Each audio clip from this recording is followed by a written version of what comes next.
Well, ladies and gentlemen, welcome back to Lucore Automotive. We are obviously not at Lucore Automotive. It is PRI, day 2. I look a little less disheveled today. I actually got a decent amount of sleep. However, I did get to the show late because I was up half the night editing. Hopefully you've watched the day 1 video. It's already up. Day 2 starts now. I've got a bunch of things I got to do today. Whole lot of places I got to be. Already missed my first class, so hey, whatever. It is what it is. Anyway, stay tuned. Hang out. Time for PRI 2022, day 2. So obviously, if you've ever been to PRI, if you've been paying attention, I talk about the fact that there's a lot of personalities that show up to this. Influencers, YouTube stars, TV stars, whatever. Case in point, in the Pro Charger booth, Murder Nova. Most of the Street Outlaws make it out to this event. A lot of their sponsors that are involved in the builds of their cars and help them, support them. This is their way of giving back to the community. It's also a great way for people that are fans of the show and fans of what they do to come out and meet them, get an autograph, sign them, shake your hands, all that kind of fun stuff. It's part of the game. It's part of the business. So no hating on any of that stuff. Anyway, it looks like another really busy day out here on the show floor. I got a couple of people I'm going to go visit that I missed yesterday, and I've got like 80% of the show left to do that I didn't do yesterday, so I'm headed that way. And this housing is actually low pressure ones, so that would probably work pretty well for you there. Okay, just need some sort of vacuum signal. It comes with I don't know who it is that did the fabrication work and the pie cutting, welding on that exhaust system, but very impressive work. It's really great to see the 2J platform still such a dominant thing in the import world. We've done quite a few 2J projects. It's not really something that really gets a lot of play on our channel here, but great platform, awesome machine, well done.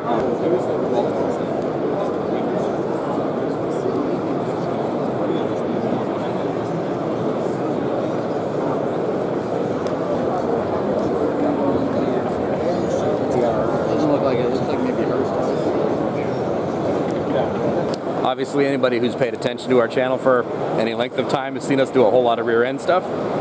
Motive gear, Richmond gear, that's essentially where you go. Good quality product, good quality people, very good support. Nice to see them out here as well. Good stuff. They're like racing cars. They're just the side.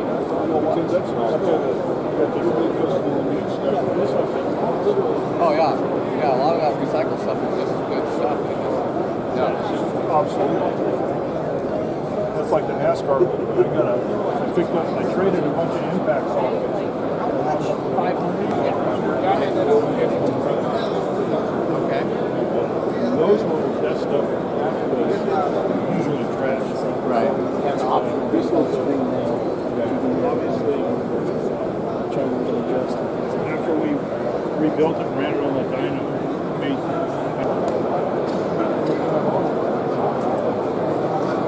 Alright, so you guys are familiar with rat rods, right? This sort of used to be a rat rod. Definitely not anymore. This is the NASRod. Unbelievable amount of work gone into this thing. What a rowdy ride, dude. What a rowdy ride. That's freaking awesome. Would totally hooting the hell out of that. Alright, so Jessie's Performance. Yep. What the hell did you build? It's an NASRod. Dude. Okay, that might make sense to you, but dude, this thing is insane. All-wheel drive. All-wheel drive. 500 cubic inch, 1,000 horsepower, naturally aspirated. Yeah. 6-speed manual. Open wheel design. I just wanted something really cool that I could just tear the hell out of and not worry about hurting it. Dude, that's... How long did it take you in fabrication? Me and 2 other guys that worked for me, we built it in 65 days. Yeah, 65 days. Yeah, we started in February and we debuted at LS Fest Vegas this year. Holy crap. Yeah. Dude, that is freaking amazing. Oh, we were humping on it, for sure. On a public road, how fun is this to drive? A lot of fun. Like, Dude, I dig this thing completely. I appreciate it. This is awesome. So your YouTube channel is Jesse's Performance, Right? Find him on there. This is the NASRod. I promise you probably don't have a cooler car than this, because this is freaking bad, dude. Thanks for I chatting appreciate with me, it. Thank you so much. Absolutely. Dude. This is my kind of stupid. Like, there's no reason to own this or build this, Right. but like, this is my That's kind the of best stupid. reason, right? Yes. This is my kind of stupid. All-wheel drive, Duramax front diff, manual transmission. It's a little tight. Yeah. Probably can't get a lot of groceries. No. That's freaking awesome. So we randomly connected at dinner last night, and I'd never seen that vehicle before. I looked at it online last night, and I'm like, dude, I have got to go back and see that thing. It was in the Nitrous Express booth, like literally right next to Bill, and I didn't even pay attention to it. But there's so many cool things to see and so many cool people to see when you're in this show that it's one of those things that you can kind of get, you don't see the forest through the trees kind of thing. But yeah, fucking cool. Seriously cool car, man. Seriously cool car. Jesse's Performance, Fort Worth, Texas. Very cool. I just ran into Uncle Bob from McVay, the wizard of all things street racing channel and Old Man's Garage engine building wise. Nice chat with him. He's here to look into some dyno stuff to be able to upgrade his dyno, which is going to be a good thing. Now I'm looking for somebody else, because there's a bunch of us in here today and a lot of conversation I need to have. So give me a minute. Oh, by the way, if you haven't noticed, yes, it's a very busy day. This did not slow things down at all. All right, where am I going?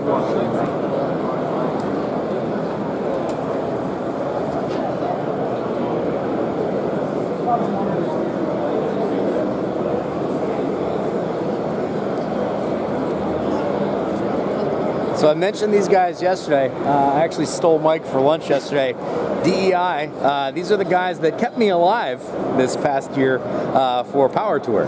Their heat mitigation stuff. We did their header wrap on my headers on the Pontiac as well as the headers on my AMC. We also used their floor covering materials to be able to keep me alive and keep the heat out of my cars because, well, you've seen my cars. So this stuff, life-saving, especially when it was 100+ degrees all week on Power Tour through the Deep South. See if I can steal one of these guys here real quick. So as you can see here, our floor and tunnel shield we have on the bottom of this shield. Interior temperatures you're seeing close to 430 degrees here. Outside temperature probe here sitting about 90 degrees. So it's blocking that much radiant temperature coming through. What's just that thin floor and tunnel product. Available with or without a peel and stick adhesive on that one. What works great for firewalls, trans tunnels, anywhere where you really have a heat issue that is really burning through anything that you put there. Also works great on reservoirs and other things like that. This is actually the stuff that I have on the floor of my Pontiac. Very good. That kept me alive. Mm-hmm. And on the floor of my AMC actually as well. We installed it the wrong way by putting it inside the car, not outside the car. Still worked great. Right. Yeah, it's like meant to be on the outside of the car, but it can still be used on the inside of the car, especially in race car applications where we're not running full interiors and stuff like that. Right. It can still work, on the interior of the car. I actually run it on my foot box on the interior as well, just hot feet on that one. Exactly. So even though it's not meant to be that way, you see, that's the way it does it. I technically didn't do it wrong then. Exactly. No, he's not wrong. He's good. Yeah. See, I did it right. Yeah, I did it right. This stuff is freaking amazing, though. I'll be honest. Like, I was like, sure, whatever. I mean, anything is better than nothing because I've got like a steel floor with headers underneath my feet. Right. The amount of heat mitigation was freaking amazing. Like, yeah, we get a lot of people like, hey, this is a very thin product. Is this really going to do it? Exactly. What is this going to do for you? Exactly. But that's the whole point of this demonstration right here, just to show you how much heat it actually holds. And the funny part is, like, there's not a lot of product there. That's awesome. Yeah, and one thing we actually accidentally discovered, we had this little sample piece on top, kind of like a teepee, just enough there that the little bit of radiant heat that is coming through. You can see it climbing. That's insulating and keeping that heat just right within there, just doing that, just that quick. That's funny. Yeah, so that was a little accidental discovery this weekend. It's still climbing. Right? Yeah, so So also good for trapping heat. Exactly. So as you said, installed in reverse order, you know, it's still doing something for you. Yeah, absolutely. Yeah, it kept me alive. So if you ever take Floor and tunnel is also available in a black finish as well for the people that want to have that nice, you know, murdered out look on the show car hard parked in the field. So we took the time to actually develop a coating that's not going to crack as it's being bent, formed, or cut to whatever surface, because as you can see, it can take contours pretty easy on that one. So yeah, we developed the coating there that's going to hold up and then also still give you the heat protection as well. So, very cool. If you don't want to be shiny, you could be murdered. Exactly. Well, anybody who's been paying attention to our Ford Capri build has probably seen that Team Blitz sticker atop the window. Look who I ran into. Yeah, so here is you, and it says Wasser. That's Norm of Team Blitz. Also, if you haven't seen this is from last fall. I think it was last fall when we went down to Georgia for him to run his stunning Ford Capri with a Cosworth motor in it. If you haven't seen that video, you need to watch it. I'm going to link it here for you. It is a unicorn motor in a unicorn car. I don't want to finish the story for you. Go watch it and turn up the volume whenever he's on track. Turn up the volume. See if I can get him. Hang on one second. Hey, you know what? Dude, honestly, it is so cool that you came on. So I'm looking at these two guys in the scooters, and I'm thinking, when do Austin and I, when do we eventually start to fall apart and get so decrepit that we can't let this go? No. We're still going to come. I'm going to race one of those. But we're going to buzz around. It's going to have wheelie bars on the back. I knew I was going to see you here, man. I knew I was going to see you. I figured you'd be buzzing around doing your... I'm doing my thing. See? We're doing hey, guys, we're having fun. We're doing our thing. But you really can't find a better time to be able to talk to vendors and suppliers and all of the people. There's not a better... This is better that they're charging the $40. Yeah. This is a better show. But because of that. There's a lot less like looky-loos. That's why I'm saying it. Yeah. I like the $40 entry. I do too. You know, it's filtering out the guys grabbing swag. Right. They're just stickers and catalogs. No, right. And candy. And pop bottle openers. Yeah. That's what we say, pop, but, not beer. No. But it's still a packed show. Like it is. This is rock. I love it. So I've made a few connections. Yeah. And went and visited the guys over there at Kinsler Fuel Injection, on the Capri. Yep. And talked to some guys with Fire Safe, Lifeline, about the automatic deployment of fire suppression. Don't burn my car down stuff? Well, they have some now that if you're knocked out, I guess just like a home sprinkler system, when the sensors get hot enough, it just deploys the chemicals. Oh. So you don't have to pull a cable. Regardless of you doing it or not. Right. So NASCAR has mandated that for a while. And I'm thinking, since my system is now obsolete, I have to put a new one in. It's timed out. I'm going to upgrade. Yeah, that makes sense. Right. Especially that car. A dead man system. I hate to put it that way. Right. So if you die, at least your car will be fine. Right. The car will live on in infamy. So, how you doing, man? Excellent. Tired. I was up until like 1:30 in the morning. Are you? Editing. My video from yesterday is already up. Oh my God.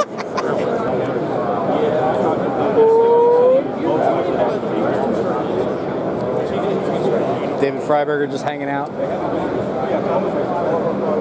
Talking shop. All the personalities are here. I don't mean to sound like I'm trying to talk this up too much, but this is such a great event. Such a great opportunity to be able to meet people, talk to people, just run into random people. Clay McMillan down in here. Right there, see? There's the man. You never know who you're going to run into. It's crazy.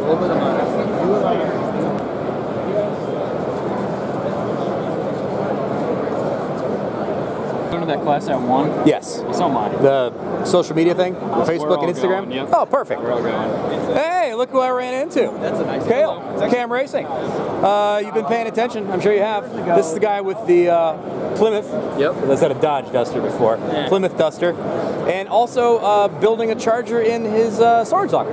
Yeah. Yeah. How's that going? I'd say forward, but I keep cutting more stuff off. So Yeah. in theory, it's going forward, but I haven't said anything about this. But I'm building full chassis for it now. So Oh, yeah, that escalated quickly. a little bit. Okay.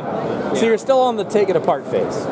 Well, right now I'm building the front. It's going to be a tube chassis. Building the Okay. front frame rails for it. Okay. And working on that and everything, and cutting the whole firewall off, building the whole bead wall firewall and everything. So yeah, Whoa. it escalated a little bit. So Okay. All right. plans changed.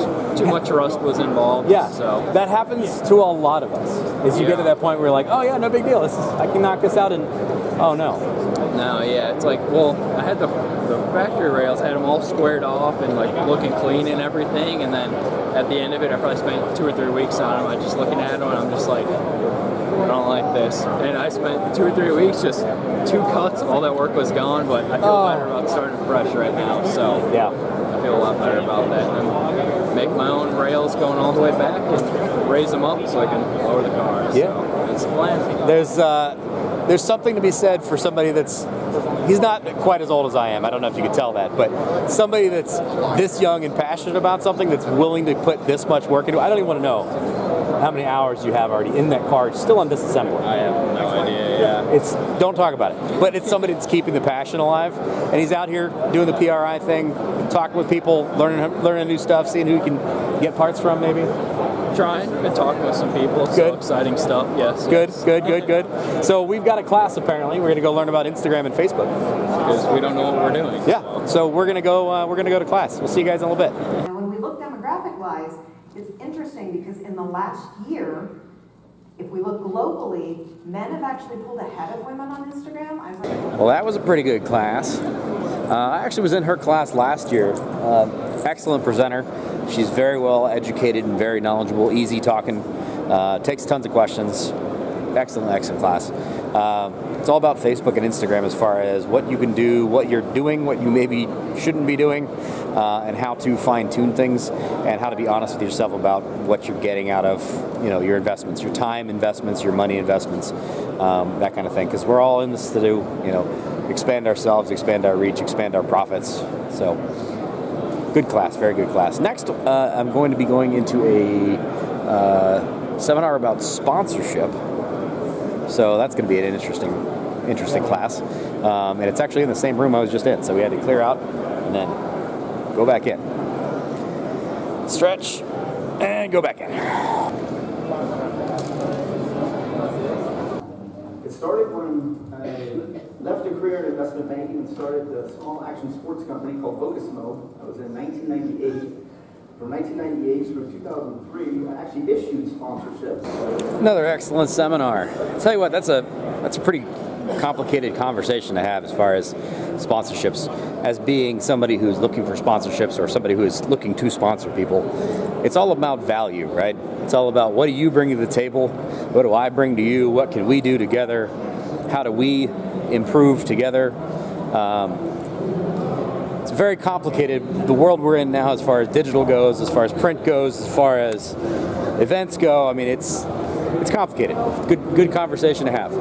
I got a couple more. I got about an hour until the show's over. Quite a lot of people still here. I got a few people I'm going to try to catch while I'm running around. A couple of booths I want to hit before I get out of here. But yeah, day 2 of PRI going well. Hopefully you guys are enjoying it. Something I want to mention real quick. If you haven't ever been to a PRI, ever been to one of these larger trade shows, everything I've shown you today is from one hall between yesterday and today. That's one hall. I'm in the other main hall, and it's just as large.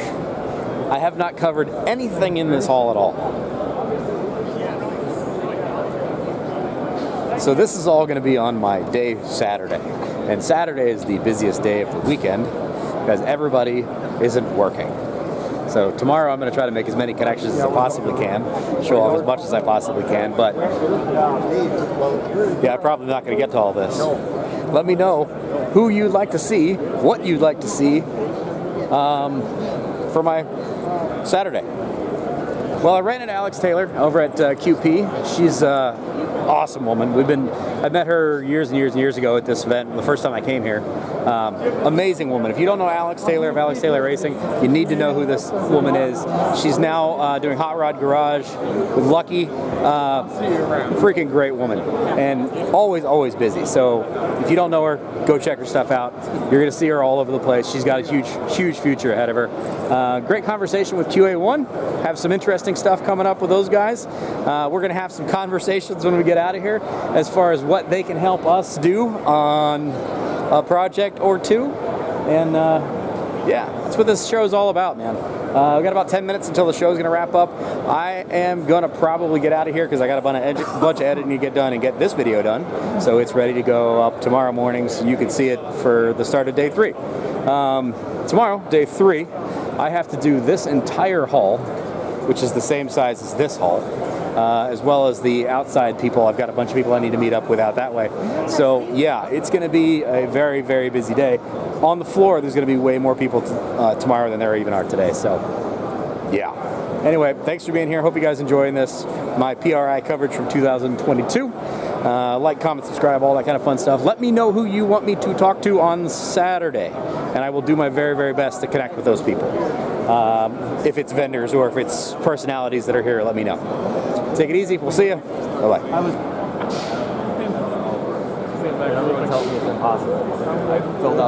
All right, so I'm not done yet. I just randomly happened to see Frankie and Pat from Power Nation, engine builders, and we've got a thing we need to talk about. So the show's over, but I'm going to see if I get a little bit of information before. That's what this show's all about, man.